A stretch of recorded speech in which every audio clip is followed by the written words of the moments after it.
Good morning, everybody. Today is the 1st of December. I'm sure that makes lots of you feel very excited.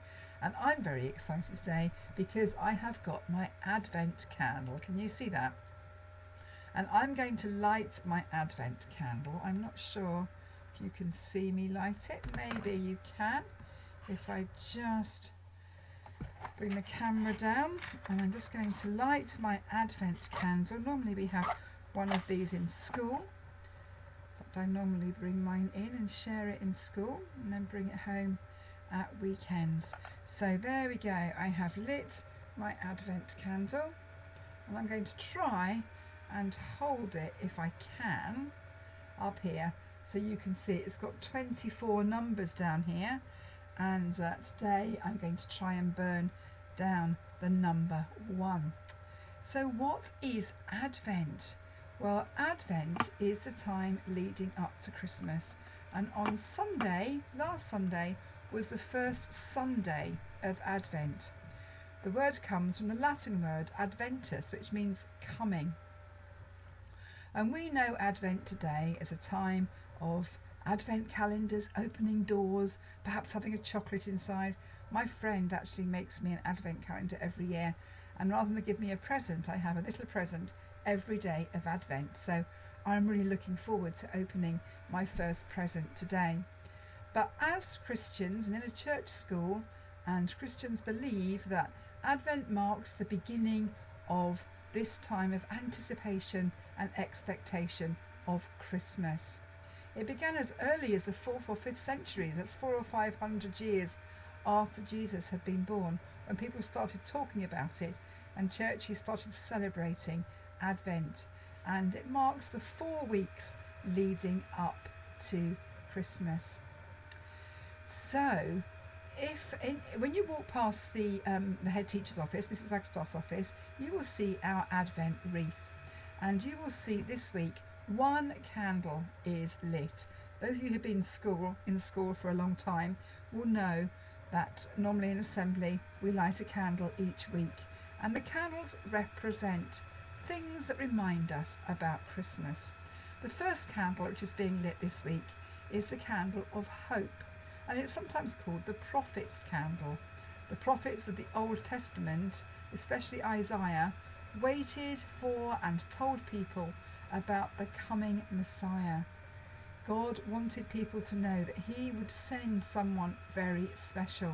I know Year 6 have been learning about this in their RE lessons, and people waited in hope for the arrival of the Messiah.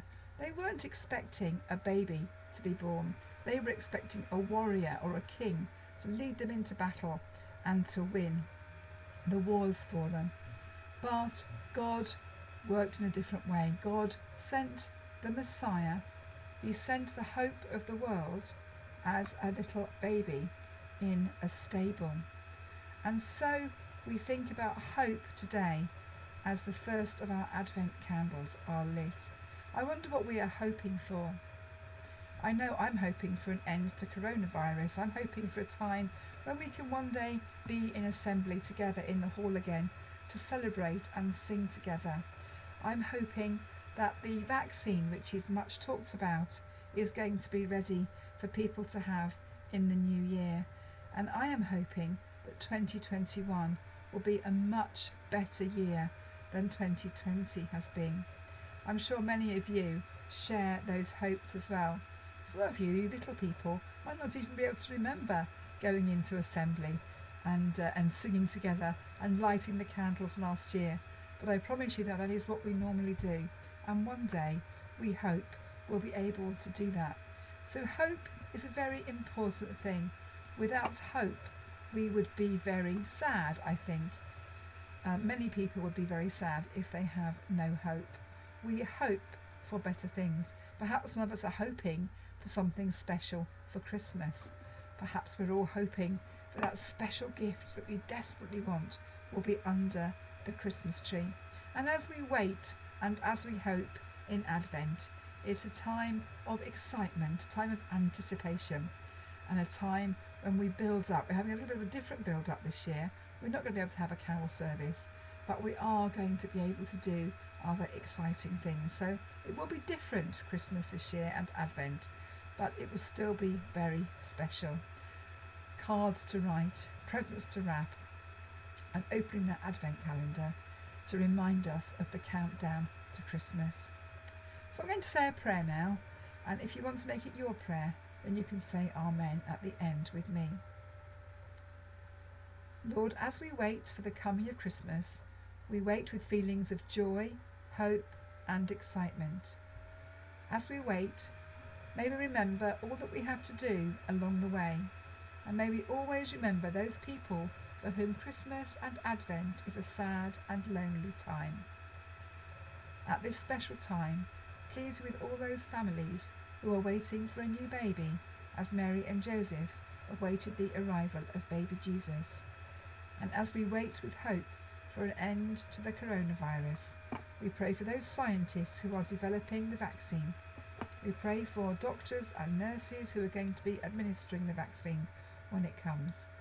And we pray that one day we will soon be able to meet together in the hall again to celebrate Advent and Christmas in the way that we want to.